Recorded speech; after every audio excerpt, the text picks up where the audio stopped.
Working. Because I cut the brakes! Wild card, bitches! Yeah!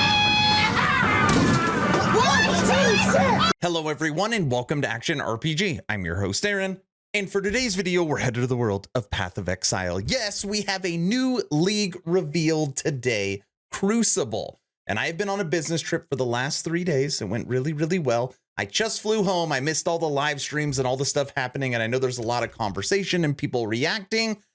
And now it's my turn. I have not seen this, could not tell you a thing. I purposely stayed off social media so I can get this as a fresh first-time experience. Let's do it. In Path of Exile Crucible, you'll learn about an ancient race of titans who once shaped the primordial surface of Wraeclast. Titans. In this league, you will earn the ability to forge their power onto your weapons. And what form does that power take? In an iconically Path of Exile way, it's the ability to imbue your weapons with their own passive skill trees. These Crucible trees can have quite an impact on your character build. For example, in addition to the regular mods on this bow, its Crucible tree grants additional physical damage, physical to chaos conversion, the Master Fletcher notable passive, improved grace effect, and level 10 lesser multiple projectiles. While this is certain— Wow! Wow! They're adding a skill tree to items. a decent tree to get, it's not even the maximum depth and could be even more optimized for your build. In order to forge these powerful trees onto your weapons, you'll need to complete Crucible encounters. There's one in each area. Each encounter takes place at a Crucible forge. As you approach the forge, you'll have the choice of which of your equipped weapons you want to focus on. This can include ones on your alternate weapon swap if you want to improve one you're not currently using. After selecting a weapon, you channel it at the Crucible forge to spawn monsters. The longer you channel for, the more dangerous and rewarding the encounter becomes. As you spawn additional monsters, they combine together to create larger and more fearsome foes that grant even more experience for your Crucible passive tree. Being able to ramp up the difficulty of the encounters is a double-edged sword. While it gives you the opportunity to make rapid progress on your Crucible weapon crafting projects, it comes with significant risk to your character. It's easy to accidentally overwhelm yourself and make an encounter that is too dangerous. Channel carefully and adapt to what your character is capable of. When you first find a weapon, it doesn't have a Crucible tree unlocked. What happens Channeling if you that weapon die? at Crucible encounters will unlock and reveal its tree, as well as allocating the first skill. You can only allocate one skill at each tree depth, so you'll need to decide which path through the tree is best for your build.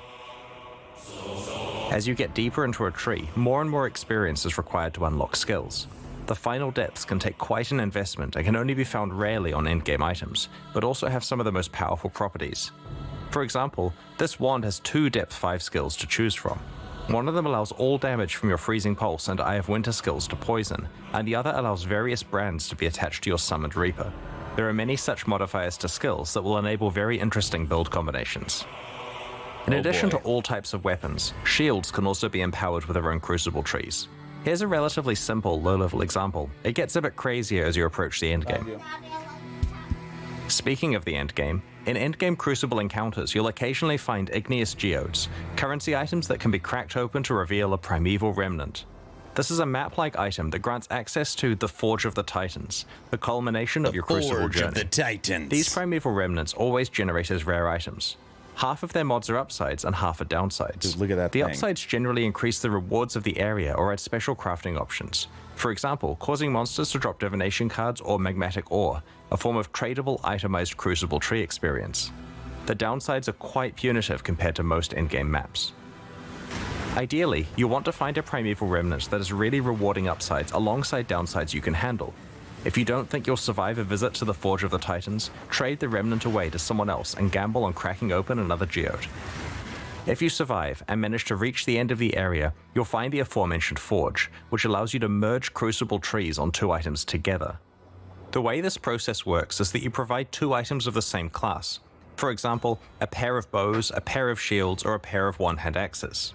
One of these items will be melted down and applied to the other, which will keep its regular properties. Their Crucible trees will be merged together in an unpredictable way, taking elements of each one. This is a little reminiscent of how recombinators applied to item mods, taking parts of each Crucible tree and merging them together, a lot of as well as RNG randomly in that upgrading, one. downgrading, or mutating skills on the resultant tree. That'll While be this fun, process can create some really powerful trees if you get skills you wanted from both items, it can also completely wreck your precious trees, so take care choosing which you risk combining. Also, like recombinators, there are ways to manipulate the system to improve your odds at getting certain outcomes. For example, any skills that have been allocated are more likely to show up in the resultant Crucible tree. By default, you can only add Crucible trees to non-unique items, but it's possible to get a mod on the Forge of the Titans map that allows you to imbue a unique item with a Crucible tree, which can then be leveled up via regular Crucible encounters. To combine Crucible trees on unique items together, you'll want to find a crystalline geode and crack it open to reveal the secret higher level version. So not only can you put skilled trees on uniques, you can combine them as well. Of the Forge of the Titans. I probably shouldn't say too much about it, but it will let you do some interesting things with Crucible trees. Oh boy. There's an important thing to note about Crucible trees on unique weapons. In addition to being much harder to unlock, there's a special rule about how they can be combined. A unique weapon must be combined with another copy of the same unique weapon to merge their trees together. Because this destroys one copy, getting a good Crucible tree on a unique weapon makes it insanely valuable. It may also raise the trade value of all unique weapons by quite a lot, as players sacrifice them trying to create perfect Crucible trees. Occasionally, you'll find a Crucible passive skill tree with a special skill that indicates that the item will sell to vendors for a specific item in addition to its regular sale price. Jeez. These vendor skills usually occur relatively deeply in the tree, so take some effort to allocate, but usually don't block skill choices you'd make when leveling the item up for use. The presence of these skills presents you with an interesting choice about whether you want to use the item or sell it to a vendor, and whether you want to spend your Crucible experience either revealing new trees to hunt for good skills, leveling up items to use, or leveling up items to sell. Crucible also features its own unique items you can earn.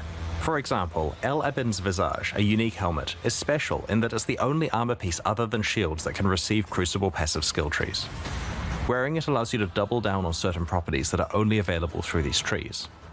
There are several other unique items exclusive to Crucible for you to discover in this league. Crucible is a dual combat crafting league with a focus on encounter difficulty scaling and deep weapon customization with a power level that we have never seen before. Without a doubt, some of Path of Exile's most powerful weapons will be forged in Crucible. We can't wait to see what you manage to create. Like all recent Path of Exile expansions, Crucible includes a lot of changes with the goal of improving Path of Exile's endgame. One area we wanted to address was mobility on the Atlas passive tree. Often, you'll find yourself in a situation where you want to specialize in leagues that are on entirely different sides of the Atlas tree. Or maybe you want to focus on the type of altar that isn't near the leagues you have picked. To solve this, Path of Exile Crucible introduces Atlas gateways. These are nodes that you can allocate on the Atlas tree that allow instant travel between two locations. There are 3 pairs of gateways, each allowing travel from the left side of the tree to the right side or vice versa.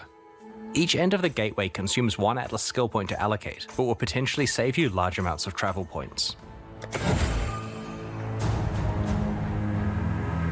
Smart. In this expansion, we're targeting a couple of endgame leagues that have fallen behind other leagues on the Atlas tree. Let's start with Breach. In the live version of Path of Exile, there are 5 tiers of Breachstone. In Path of Exile Crucible, we're raising the area levels of Breachstones to a much higher baseline level. 81 for elemental ones, 82 for physical, and 83 for chaos. Now that the regular Breachstones are much higher level, we have retired charged, enriched, and pure Breachstones. They will be converted to regular ones. We have also changed how flawless Breachstones are acquired. Previously, you could only get them from Maven invitations, but we prefer access to the hardest Breach content to actually come from playing Breach. Now there are 2 ways to get flawless Breachstones, through Blessings, which are now rarer as a result, and through a skill on the Atlas tree. We've also improved the pacing of Breach encounters. Previously, Breaches felt pretty good early on, but quickly tapered off in density to the point where you wanted to abandon the Breach because it just felt like not enough monsters were spawning. Our changes now keep... Path of Exile Crucible introduces 9 new Vaal Skills. Last expansion, there was an emphasis on melee Vaal Skills. In Crucible, we're making sure that many other types of builds get new skills to build around. Vaal Skills let us introduce quite powerful effects that we couldn't normally give to a regular skill that can be used constantly. They also implicitly act as a buff to the underlying skill. Vaal Absolution upgrades one of your Sentinels of Absolution into an Apparition of Innocence. You can only have one apparition at once, but just check out these massive AoE skills it uses. Oh, that's cool. Vaal Arctic Armor instantly encases you in ice, preventing non-instant actions including movement, but granting massive damage reduction against hits. After a short duration, it also starts to regenerate your energy shield and mana at a fast rate. Both the damage reduction and regeneration last for a few seconds, or until you have been hit 3 times. It cannot be manually cancelled. Because the skill is instant, it's a great emergency button against dangerous boss slams, but also makes you count as being frozen, despite Arctic Armor normally making you freeze immune. Having another way to self-freeze may be of interest to a few mad scientist build creators in the community. Interesting. Vaal Lightning Arrow fires a barrage of piercing projectiles that cause lightning to strike nearby targets whenever they hit an enemy. After a short amount of time, or when they collide with terrain, their arrows randomly change direction and continue flying. Man, that This skill occurs a looks number so of times cool. before the arrows expire. Each arrow can hit the same target once per redirect. Because the arrows travel for a set time before redirecting, rather than a set distance, projectile speed modifiers affect the distance traveled. High projectile speed lets you clear out huge areas with them, while reducing your projectile speed increases the chance of them hitting the same target multiple times. With very low projectile speed, the skill can hit a single target 20 plus times. Vaal Reap conjures a ring of scythes that deal damage to all enemies in a circular area.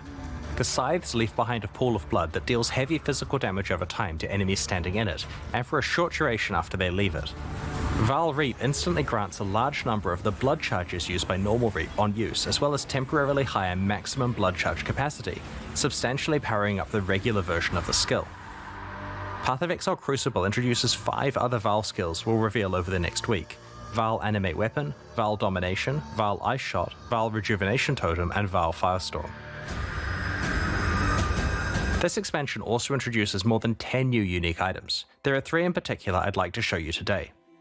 Blood Price is a unique helmet that has a new effect, reserving enemy maximum life. This does exactly what it implies, causing nearby enemies to start at 92% maximum life. While this increases your clear speed against all enemies, it's especially useful against bosses. The helmet's drawback is that it reduces your maximum life, but provides decent life regeneration and block and stun recovery to counteract this. Tainted Pact is an amulet that causes chaos damage over time to heal you while you're leeching life. While the amulet provides a decent amount of life leech itself, it'll certainly require a few tricks to unlock its full potential. Widow Hail is a unique bow that is different from any other bow in Path of Exile. As a weapon, it does basically no base damage and doesn't grant any stats of its own, but it does dramatically increase the power of mods provided by your quiver. Needless to say, this could produce some pretty ridiculous outcomes with good rare or unique quivers. We'll reveal some of the other new uniques over the coming week. Ruthless is a game mode that we released alongside the Sanctum expansion late last year. It's designed around extreme item scarcity and is challenging because you're constantly behind the item power curve. So far, it has found a very passionate audience of players who love how rewarding item drops feel in such an austere environment. We have some small improvements to Ruthless and Path of Exile Crucible. Firstly, Eternal Orbs are back in Ruthless. These are an extremely powerful currency item that allows you to imprint an item and restore it if you're unhappy with the result of crafting. We disabled these game-wide 7 years ago because they were far too powerful when combined with all of the different crafting options Path of Exile offered at the time. Ruthless does not have the base game's crafting feature set, so we have enabled Eternal Orbs to drop in Ruthless, albeit extremely rarely. Ruthless now has its own set of challenges to complete. Like the ones in early Path of Exile, there are a total of 8, and they're very difficult. Like we've done in the past, we're hosting a boss kill event at the start. Okay, I'm going to stop it right there. In the world of action RPGs, PoE has been king of the mountain for practically a decade. And now Last Epoch is getting a little popular, but we know it's not touching PoE's numbers. And then you had the open play test for D4. And it looks like PoE's like, let's go all in on this Crucible League. I think it looks really great. I love crafting, so anytime they introduce a crafting league, I feel like that's a good way to go. But just be careful, because if you introduce something crafting and then try and take it away, the community normally does not like that. And I'm just going to say, as a Last Epoch fanboy, you know, I get asked a lot, Diablo PoE, what's great about Last Epoch? And I'm like, every single skill has a skill tree. And it looks like PoE heard me, GGG, and said, hold my beer. We're going to give each item a skill tree. Well played. That's the video. What are your thoughts on Crucible? Are you going to be logging in and playing this league? That's what I want to know. Hopefully you're entertained or at least learned something. Aaron, out.